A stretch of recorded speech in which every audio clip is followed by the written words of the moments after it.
And now about the man we came to honor tonight. His mother always called him David and preferred that others call him by the same name. When he played and coached in professional baseball, they called him Dave. But when he chose to come to UCLA, his teammates and coaches gave him the nickname of DR. And we still call him DR with much affection to this day. Since DR was hired as the manager of the Dodgers, people have been asking me, Gary, when Dave Roberts played for you, did you ever think he would become a manager in the big leagues? Well, my short answer has been, well, I wasn't surprised why the Dodgers hired him, but if somebody would have asked me back then, I would have said, yes, he definitely would have, because he possesses two of the most important qualities that a manager needs to have to be successful. And those two qualities, John Wooden placed at the cornerstones of his pyramid of success. The two blocks of enthusiasm and industriousness. And DR, every time he takes the field, he's full loaded with enthusiasm. His enthusiasm is genuine and it's contagious. And his industriousness, well, it's strong and it's consistent. So every time he takes the field, he leads by example. And those are the two things that Coach Wooden thought were the most important that a coach should have. Here's a story that kind of illustrates the kind of person DR is. It was 1991, DR's freshman season at UCLA. He only played in 9 games, okay? Used mostly as a pinch runner. He came to bat 6 times, walked once, got 1 base hit, and scored once. Okay, but we all know he became a star at UCLA and is UCLA's season leader and all-time career leader in most stolen bases. Back to the story. Okay, in 1991, we were playing a non-conference game on a Tuesday afternoon at Jackie Robinson Stadium. Okay, and our opponents were in the middle, it was about the 4th inning, and our opponents were in the middle of a big, huge rally, scoring way too many runs. And I was standing at the far end of the dugout when I heard some laughter coming from the bench. And I looked down the dugout, and I saw the Schwengel twins, Chris and Kurt. The ones who were laughing know the Schwengel twins. Anyway, Chris and Kurt, they were laughing and horsing around. Now, there were 2 pitchers on our team who were very tough and serious competitors when they were on the mound, but when they were off the mound, they were just jovial, fun-loving guys. Okay, and they usually used good judgment as to when to do this, but to have their fun, but this was not the time to be horsing around. But before I could take a step down the dugout, DR leaped up from his bench and raced over to the twins, and he got in their faces. He said, "Schwengels, you guys get your heads in the ball game. I bet you don't even know the score." I'll tell you, the dugout was quiet. You could have heard a sunflower seed drop to the floor. We had never seen DR angry before, and we could hardly believe that this freshman was getting in the faces of 2 upperclassmen. But Chris Schwengel, he came back to DR. He said, "I'll bet you $1 million I do know the score." Well, it looked like DR said something back to him. I couldn't hear him. Then DR walked away and stood at the front end of the dugout to root for his teammates on the field. A few seconds later, Chris Schwengel, he must have had a change of heart because he stood up and he faced the bench. "What's the score?" he asked. "How would I know? I don't even know who we're playing." So,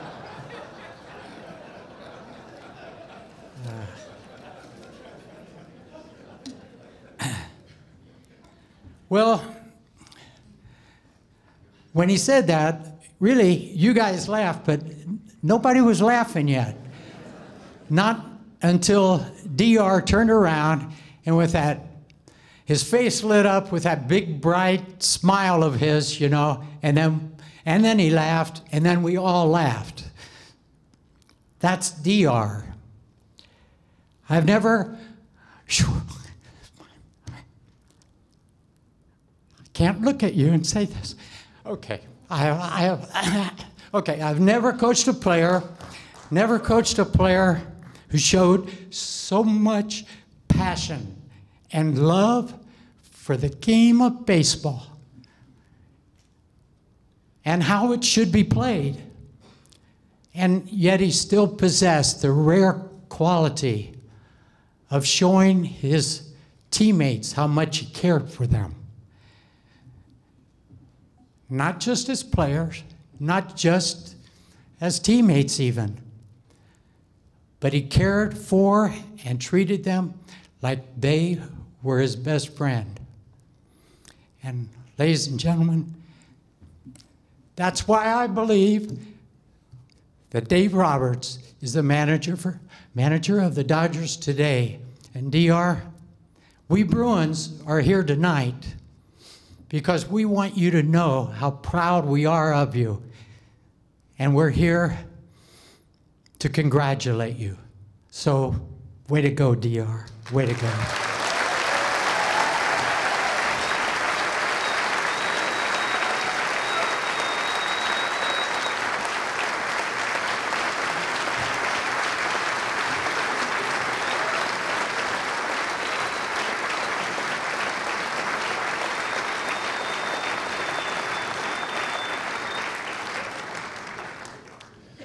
That will conclude our event for the evening. Not really sure how to follow that one up there. Hey, Gary, that was great. It really was. So, all that being said, just before I get on to the next part of the program, I do have to say, I mean, Gary's hit things spot on with Dave, and I know his parents are here, and his parents are as big a part as anybody, anything for why Dave is the human being that he is. So, round of applause for the Roberts family.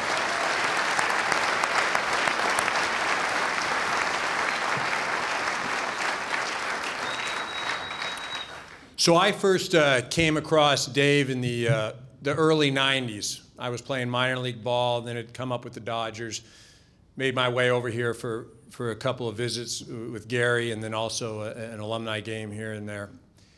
And with Dave, he was a San Diego guy. That's where I was from, San Diego.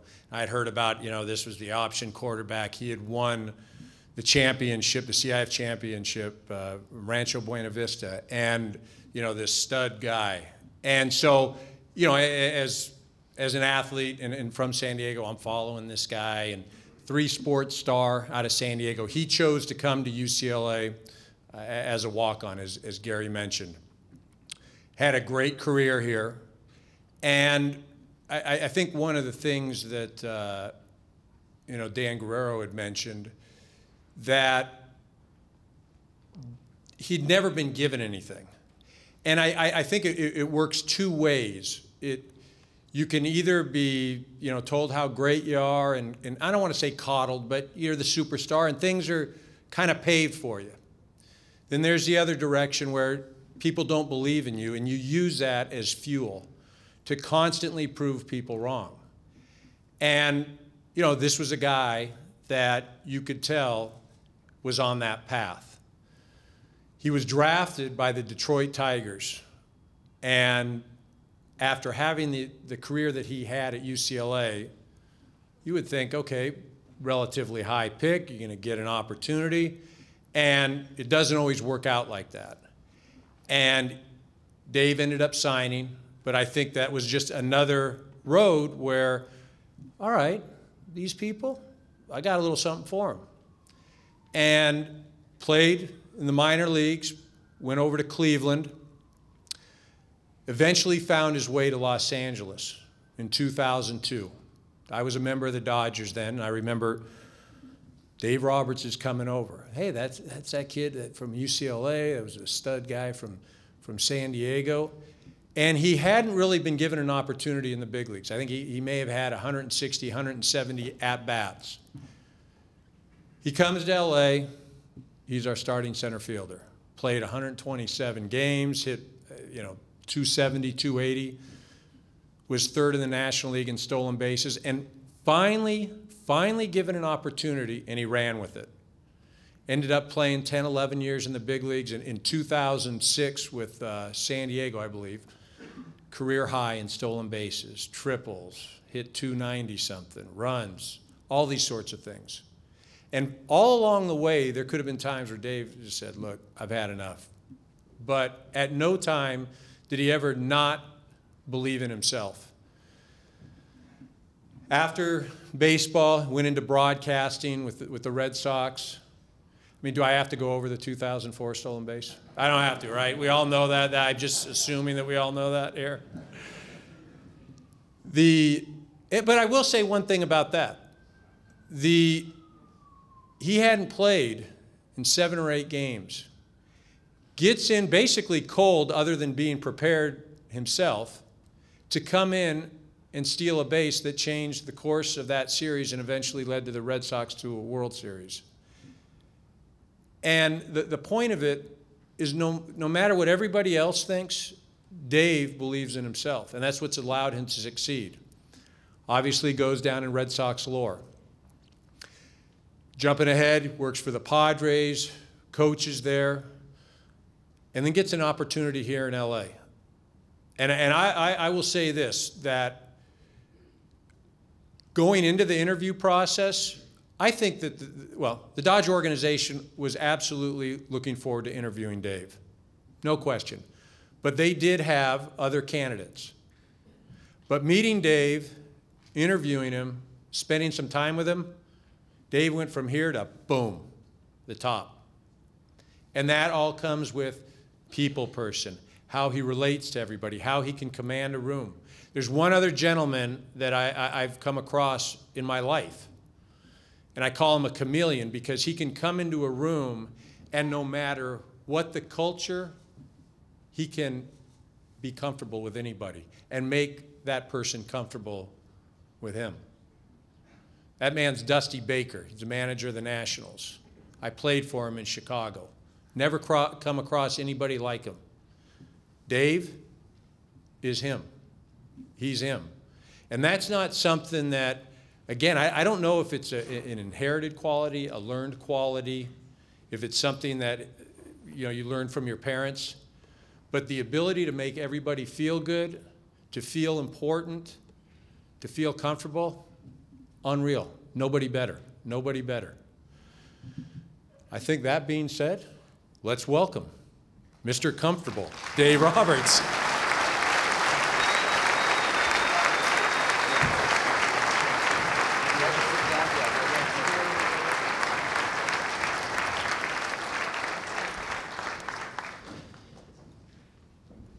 All right, now Is my mic? do we hear us? Will you hear us? Yes? All right. Yeah. All right, we were told to push this button, right? And we didn't want to push the button earlier when we were having the private conversation. So I guess the first thing that I would ask is, coming to UCLA and leaving UCLA, how did you change? How did you develop? How did you change as a person? Yeah, you know what, UCLA, first off, before, if I could, EK, answer that question, I just first off want to just thank everybody for being here. And I think for me, I see myself as a Bruin. I see myself, as a guy trying to get better every day, trying to make people around me better. And I never really get outside of what I do or people's perception of me. I just try to be great at what I'm doing. And for you guys to be here and to, listen to these amazing people and these words with intent and just open hearts and open minds. And to these young kids over here, guys, I really appreciate you young men and young girls that are over there. Because I just, there's such great messages to be had, and for you guys to be locked in and focused, for me, that's amazing. I thank you guys for being here, and you guys are a big reason I wanted to be here tonight for you guys. So thank you. To your question, Eric, thank you.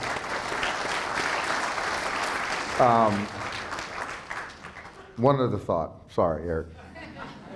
I think that you look at our athletic director, Dan Guerrero, you look at our head baseball coach, John Savage, you look at Eric Karros, and you look at Coach Adams, and I think the thing for me is that when you talk about people that are UCLA alumni and people that are going to school here, the one thing for me that I get is that they're authentic, they're genuine.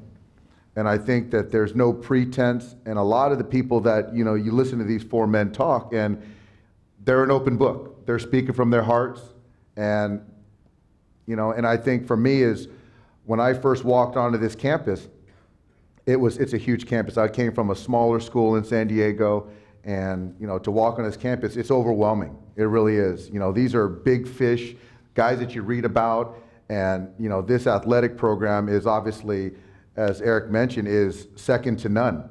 And so as an incoming freshman, you're overwhelmed. There's a lot of self-doubt, and you're trying to figure out how you fit in and if you can survive. And, when I had a coach, and Coach Adams, that really was a father to me more than a coach, initially getting my feet, on the ground here at UCLA.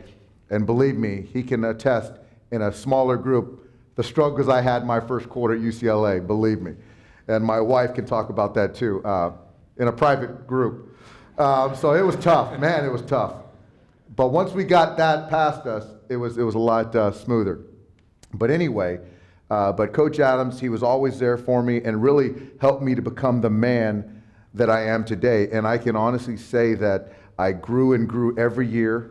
And without him and the friendships that I had, the professors and the alumni, the support, I wouldn't have had a major league career. I wouldn't become the man that I am today, and I certainly wouldn't have become a major league manager. So it was, if you look at a single part in my entire life that really impacted me and which direction I was going to go or how successful or whatever you want to call it, it was my 4 years here at UCLA.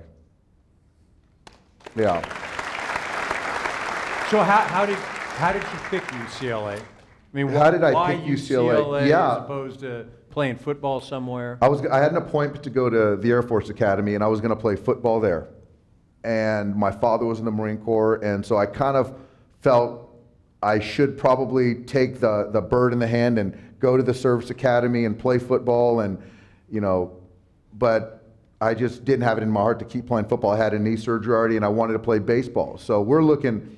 I had already graduated in the middle of June, gave the senior speech, and then so come August, I was talking to an old high school baseball coach saying I wanted to play baseball. So he just basically cold called Coach Adams and said, I got this young, fast kid who plays the outfield who can help you win baseball games. And Coach Adams did his due diligence, talked to scouts and said, I'll bring him up with no scholarship money. And I fortunately, as you did, EK, you got into UCLA, I got into Cal. And so with the UC admissions, I was afforded the opportunity to come to UCLA with the admissions, through the admissions process. And he got me there. I was a recruited walk-on and had my 6 or 8 or 9 at bats that first year. So that's kind of, I wanted to play baseball, and UCLA was one of those things, if I didn't make the team, worst case scenario, I would have a UCLA degree and I'd be better for it. Gary, that's the most impressive recruiting of all time. Seriously, you get us both here without having to give us anything. You got to try that one, Coach Savage.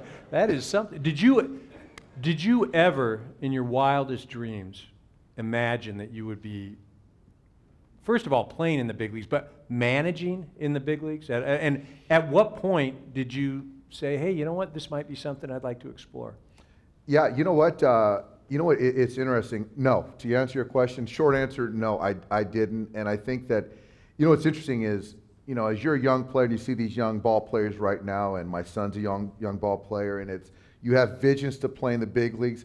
But there was a certain point when I got to UCLA where I just really learned to narrow my focus and become a little bit more short-sighted, and just continue to try to focus on getting better and being a great college player and being a great teammate. And then once I signed a contract, being a great professional and trying to get to the next level.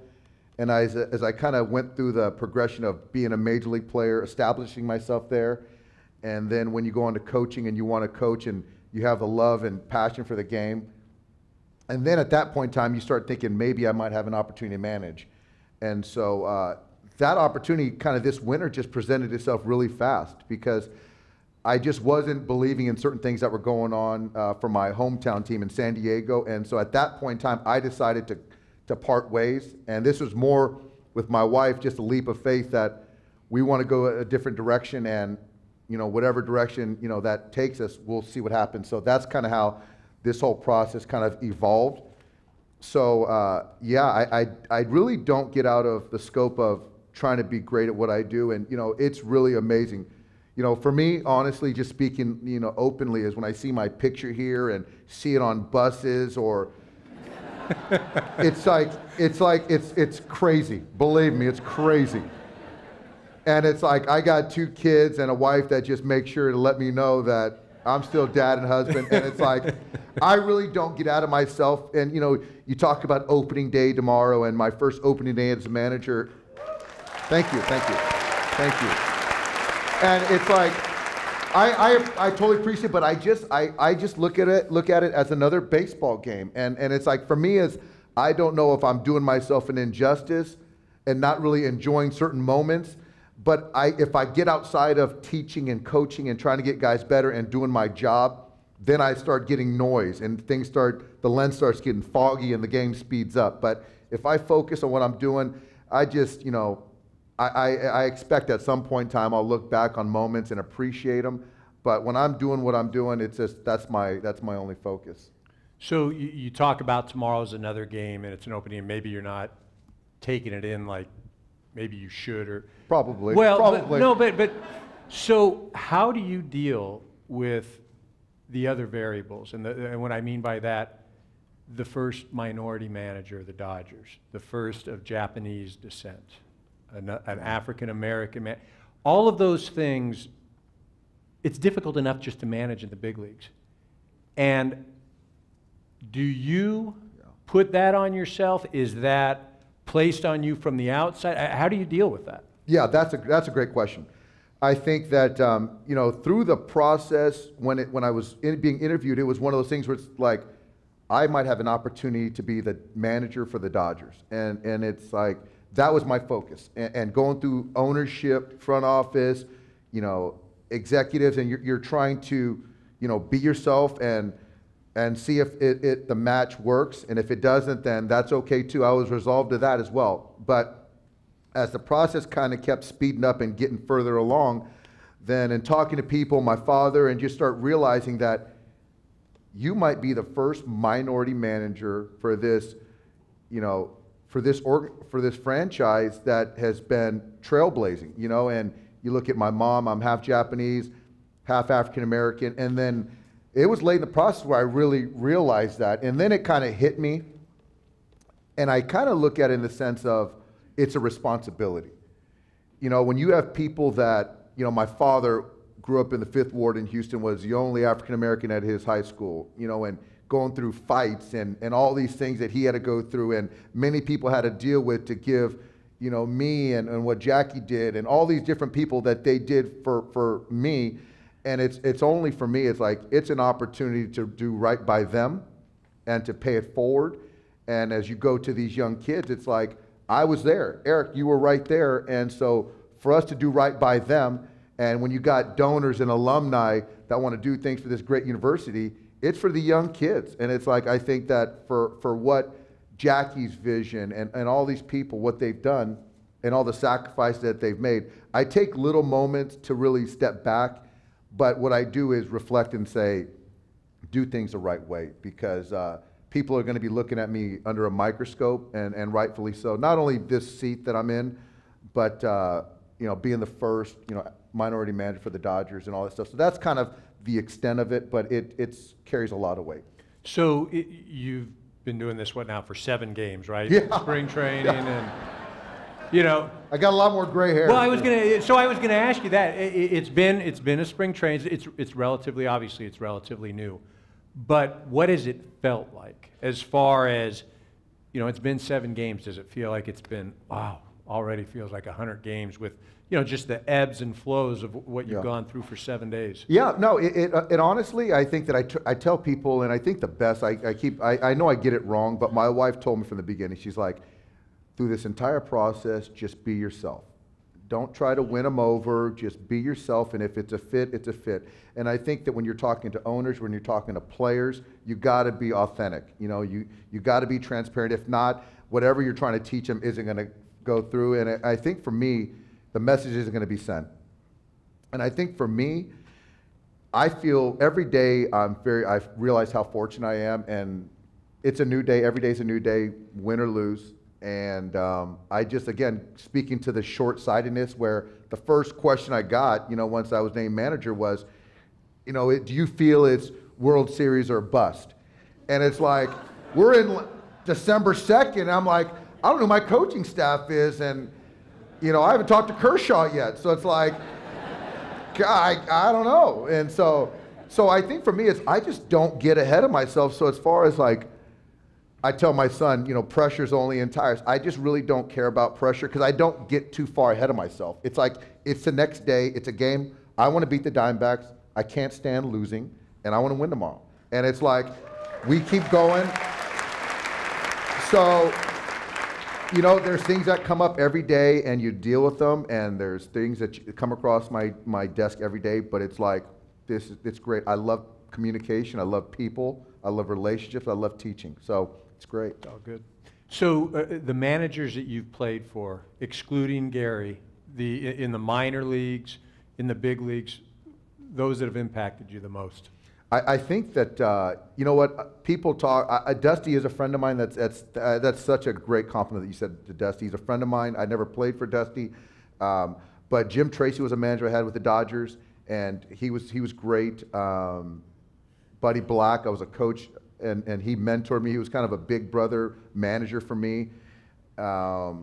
Terry Francona with the Red Sox, he was fantastic, and Boch up there in San Francisco. You're being politically correct right now. You're naming everybody. You know what? Man. But the thing is, though, but I think what's great, though, is a little politically, you know, being correct. But I think the thing is, though, is that what I've really learned at an early age is just taking a little bit from everybody and make it your own. Mm-hmm. And so there's flaws that each of those men had, but there's certain things that I really admired, and I wanted to kind of take from them. But I do feel that the common denominator with those guys is that they are very good communicators. And I think that you can speak to this as a player, or I think in any you know, industry or capacity, you just want to know where you stand. And so for me, that's kind of been my one thing, is I want to make sure that I communicate with the players and always kind of think like a player would.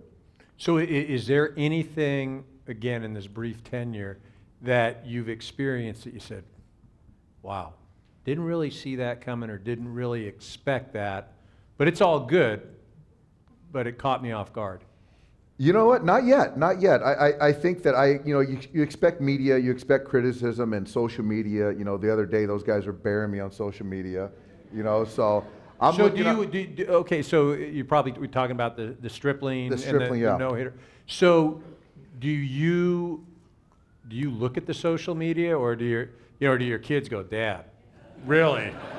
Really? You're killing me. I got to go to school today. And so I think my son won't tell me this, but he goes through my wife, where he said he had to take a couple days to not talk to me after I pulled out the young kid, Ross Stripling. So it's one of those things that I look at it a little bit, but I don't get too caught up in it, because if you do, you'll just drive yourself crazy. A lot of it, what I look for is what the players are saying, and I look at kind of how my message to the media is being conveyed, because I don't want to get things twisted, and I want to see kind of the pulse of what the players are saying. So it's kind of that. But yeah, I mean, I signed up for this, and there's going to be some tough decisions. But I think for me, is if I can look out for a kid's, well-being and future, then I'll err on that side. So how much time? Yeah. It seems like in this day and age that managing the game takes up a lot of time, but it's all the other stuff outside of the managing. And how demanding of your time have you had to deal with as far as? I think we could ask my wife that. That's probably a better question. No, I think that's one of the things that's probably been probably the toughest part for me up to this point through spring training and through this short stint is, as a coach, you really get to dig into players, and you have a certain group of players that you can love on, and there's a conversation daily, and it's a little deeper, there's more depth. And as you go up the ladder, per se, as a positional coach to a bench coach to then a manager, as the industry sees that you should be promoted, it's ironic, because what you really came to love and were great at, and the industry acknowledges, now you don't get an opportunity to do that as much. And so those conversations with the 6 or 8 players that I used to have, 6 years ago, I don't get those conversations anymore, because I've got to deal with media, with ownership, front office, and you got to talk pitching, and there's 25 of the players plus the minor league system and minor league coaches. And so that's, I would say, I miss. And so really trying to forge that relationship with my coaches and empower them and kind of have them be the extension, so I feel good that, part of me is getting to these players. But I do make a point every single day to say hello, to touch every single one of the players on the 25 mats every single day. But that's probably been the biggest challenge. And I have to share an experience. Dave allowed me to come down. I quote unquote coach for a week down in spring training. We were getting ready for a game. We're in the dugout, and literally it's, a minute before the game, and some fans come down that I think they're from Arizona. And they're, Dave, like Dave's got nothing to do, right? And this is like 2 minutes before the game. Yeah, I mean, literally, this is. And they were not going to be denied. But he was gracious enough to, turn around, have a brief conversation, and then, get out of here. Now, he didn't say that, but it's. But then go about his business. But that, what he's talking about, the time, and just like I don't think him being here tonight, you just have no idea,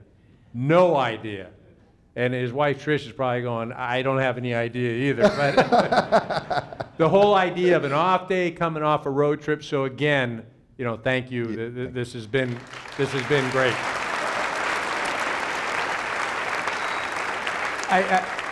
I guess in conclusion, before we take some questions from the audience,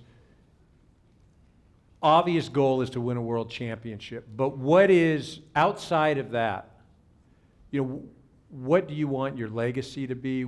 How do you want to impact, whether it's the community, the players, the organization? How do you want to be known? Those are great words. Legacy, which we talk about in our house a lot, and impact. And when you think of UCLA, there's a legacy. There's a huge legacy, and UCLA has impacted my life, your life, and many people's life. And so for me, my legacy, I think that I just want the players to become the best of who they can be, to be the best people they can be. I think that I love people. I love this kind of we're going to have dialogue and questions. I like the intimacy of this. And just as informal as this can be, I think that we're in suits and ties. But I think that just kind of the intimacy of this, I love this. I just, it's been well talked about Yasiel Puig. And one of the first conversations I had at Dodger Stadium was with Yasiel. And for me, I don't know his story. He came from Cuba, and he brought his family over. And the trek that he had to go through to get here, you know, and he gets all this money because he's a great baseball player. And so one of the first things I just told him is, let's start with a new clean slate, and I'm going to give you my heart, and I'm going to have your back, and I want you to try to open up your heart towards me and your teammates, and you know, let's start with that, and I'm going to love on you, and I'm going to be hard on you, but I'm going to expect you to do certain things, you know, and be a better teammate. And so that was like a 30, 40-minute conversation, and you know, I have him come into my office every day and give me a handshake and a hug. And this is a major league player who looks like Superman, and he like envelops me in his arms. But it's like, I just want him to know I care about him. And I think for me, to your questions, legacy is, I just want these young men to be better people. And I just believe that if they become better people and care for one another, even at the major league level, I think that with talent, you know, we're going to win a championship, and we're going to be better for it. And I think that every night I just know that if I can help impact a guy or move the needle a little bit, then I'm doing my part, because it's kind of the managing, the coaching, and mentoring. That's kind of all of it. It's good stuff. I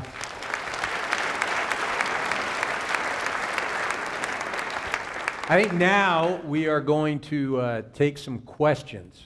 Is that right? We can get some questions from the audience if anybody's has any questions, because I know I didn't ask them all. Got a gentleman over here. You can say your name and... Harold Bronson, thank you for referring to me as a gentleman. Yeah. So my question is, given the large number of injuries that we keep seeing throughout baseball, how do you reconcile that compared to decades ago when that didn't seem to be the issue? Yeah, you know what? We have a lot of injuries, and I just think that for whatever reason, and it's something that in the industry we talk about, and arm injuries, and the velocity's gone up, but still, with all the technology we have, there's so many injuries. But I think that on a micro level, it's more of just us, moving forward and really just kind of eliminating the noise. And I think that we have a lot of depth, but we have a lot of good players, and I just don't waste or spend much energy on the injuries and dealing with things as far as kind of keeping our group working forward. And so the training staff, they grind and they get after it. But I think for me I just want each guy to be accountable to themselves, and my job is to kind of keep this ship moving forward. And so as these guys are trying to get back and get healthy, I really don't talk about it with the team as much at all. I really don't. You got that whole line that Tommy Lasorda used to say, where it's 60% of the people don't care about the injuries, and the other 40% are happy you have them. So yeah, that's what Dave's dealing with right now. That's right. Young man. Right. Hello, my name is Shola Akinremisi. I'm a first-year student here studying human biology. I'm also a Jackie Robinson Scholar and a Los Angeles Dodgers Scholar. Nice. So my question to you, as I've been going through workshops with Los Angeles Dodgers Foundation and also with Jackie Robinson Foundation, being an African-American male who came to UCLA, going into the big leagues, how did you feel any pressure trying to become the next Jackie Robinson, or did people expect you to become the next Jackie Robinson? And how did you deal with that pressure? Yeah, you know what? It was interesting. Well, congratulations to you first and foremost, and good luck. Well done. I think it's just more of, we were so aware of what Jackie did for us, and for me being a Bruin, I was tied to him that much more. And I know Sharon, and had become friendly with Sharon, his daughter, and so it was more of, and when I had an opportunity to wear number 42, on Jackie Robinson Day, and wearing your pants up high, and you felt like $1 million, it was special. It was really special. But I think that I wouldn't say it was pressure. It was more of, and I do know that when I came into the league, there were a lot more African American players than there are today. And so, when there's initiatives with Major League Baseball now that are really trying to push it into, get African American kids and minorities playing this game, which I'm on board with, and I'm a part of a committee doing that as well. So I think that a lot of African Americans, we're just trying to just continue to make it aware for people because it's such a great game. But I think as far as pressure, it's just more, for me, it's just do Jackie right, do UCLA right, do myself and my family right. Thank you. All right. Boom. You go over there. Hey, there's a Schwengel. Hey.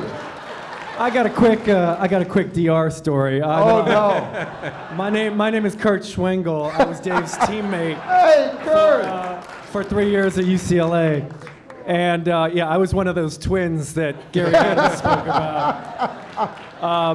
And so we all know that Dave stole a lot of bases. And to this day, I have never seen a faster human being on the base paths. It was just amazing how fast he would run. He ran so fast that the equipment couldn't handle it, okay? He would head dive into every base, and this was before our Adidas contract, so we had these really cheap, like, cardboard belts, and more often than not, his belt would explode, right?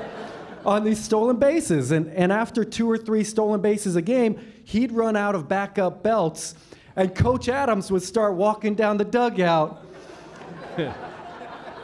and he'd be looking at all the players and then, no, you might play today. You might play today. And then he'd get to me and my brother at the end of the dugout, and he'd go, let's go, guys. One of you has to give DR. And we'd be like, but coach.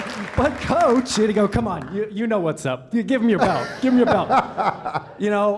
And up until that moment, we could pretend that we might get in the game that day.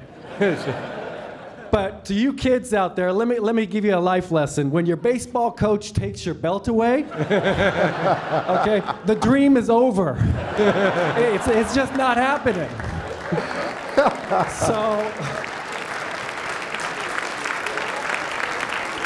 So anyway, fast forward a couple of decades, a few years ago, when we heard that DR was battling cancer, my brother and I fully expected a phone call from Coach Adams saying, hey guys, DR needs your lymph nodes, man. Come on. Cough up those white blood cells. And let me tell you, he was the only guy that we would actually do it for. And that's what a sweet guy he was. He was just a sweetheart of a teammate. Awesome. We couldn't be happy for you, Dave. Thank you, Kurt. That's awesome. Thank you. That's awesome. That's crazy. That was awesome. Hello, my name's Logan Patton. I'm also a first year here at UCLA. I'm also a Jackie Robinson scholar, and I am also a Nice, Logan. of the LA Dodgers. My question for you, though, is being involved in so many fields when it comes to baseball, being a player, being a broadcaster, being a coach, how has it broadened your perspective when it comes to both the sport and when it comes to handling situations in your everyday life? Yeah, great question, Logan. I think for me is one of those, I didn't, as a player, as players, you just think about yourself and performing, and you want to win, but you're so focused on your performance, especially at the major league level. You really want to, you're locked in, right? And so as you go and you're a veteran player, as Eric can attest, then your scope starts to widen and you start trying to mentor guys and help teammates, and your role changes from an everyday player to a bench player, whatever. And so then as a coach, you have a different perspective on, the players and coaching. And then in the broadcast booth, you learn how hard those guys work. And the game looks very easy from up there. And so I also realized I didn't want to do it anymore. And so that he does it and does it well, but it just wasn't for me.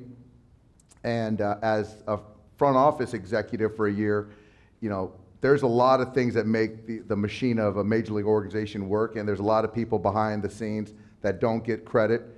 And so for me to kind of get all that stuff, it really helped me become a better coach, and I think it's going to help me become a better manager. And it's kind of, all the people that I come across, whether it be kids, men, women, it doesn't matter. As I try to learn something, and every job that I held, you try to get something out of it. And again, try to make it my own. And so these life experiences kind of really just help shape what I'm going to do, I guess. But everything changed. But at the core, I am who I am. I love people. I love to teach, and I like to communicate. So good luck to you, Logan. Thank you very much.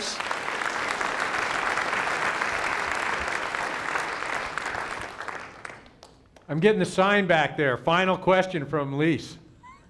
There's the final question right here. Yes, my name is Terry Krieger, and I'm a lifelong Dodgers fan. And not that I need to throw any more pressure, but we're starved. It's been since 1988, and we are really starved in this community. I mean, but at the same time, I know that's a lot of pressure on you. But how do you handle? You know, there's an entire community of Southern Californians where we're all, lots of lifelong Dodger fans. How do you handle that pressure? How do you communicate with the players, given that kind of pressure? How do you feel about that, and how does it influence your coaching? Well, it doesn't influence my coaching. I think as far as with the players, I try to, or I do on a daily basis, preach process. And I'm very process driven. And I think that those, as a byproduct, we will win a championship, but I don't, I talk process, and I think for me it's more of you as a fan, a lifelong Dodger fan who's starving for a championship back in LA, which I get. I think that my goal is when we get into May, June, July, and you come to Dodger Stadium and you see our ball club play baseball, and you're excited about the way they take the field, they conduct at bat, they play defense, they play together, they play with enthusiasm every single night. And with the talent that we have, we will win. And I think that to take a page out of Coach Adams' book, he told our team, and I have some former teammates, some UCLA teammates here that I haven't seen in years, but he probably told this to all of his teams, that you've got to take the field every single day like there's people in the stands that have never seen you play or a baseball game. And so I took it personal that, I got to go out there and give my best every single time I get out there. And so when you pay good money to watch the Dodgers play, I want you to, win or lose, we're all hoping for a win and expecting a win. But I think that at the end of the day, if you can say that we played our tails off and competed, I believe with the talent, we're going to win. And so I think that speaks to process. And ultimately, we will win a championship. Thank you. Thank you very much.